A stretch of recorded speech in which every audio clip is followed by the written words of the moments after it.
सवात में सैलाब मुतासरीन की घरों को वापसी में मुश्किलात का सामना कई दिन गुजर गए, ताहाल सफाई मुकम्मल ना हो सकी। वजूहात क्या हैं, जानते हैं हमारे नुमाइंदे अब्दुल्ला शरीन से, जो एक मुतासरा शख्स के साथ मौजूद हैं। जी बताइएगा अब्दुल्ला।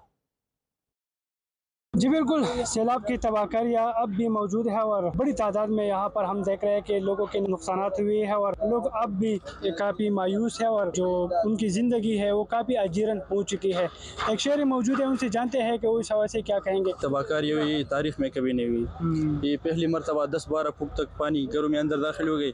जब पानी निकल गए तो 4-5 फुट कीचड़ पड़ा हुआ है। यहाँ रियासत की भी कई जिम्मेदारियाँ होती है। तो हमारी सवात की जो जिला इंतजामिया है वो अपनी कारकर्दगी में बिल्कुल 0% नज़र आ रही है, क्योंकि उनके पास वसाइल की भी कमी है, अफराद की भी कमी है।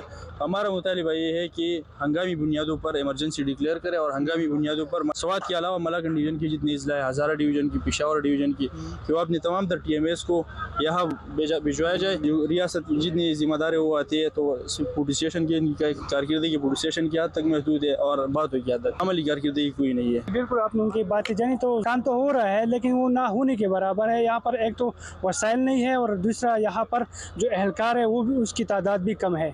जी। पाक पतन के मुकाम पर दरिया सतलुज में पानी की सतह बुलंद।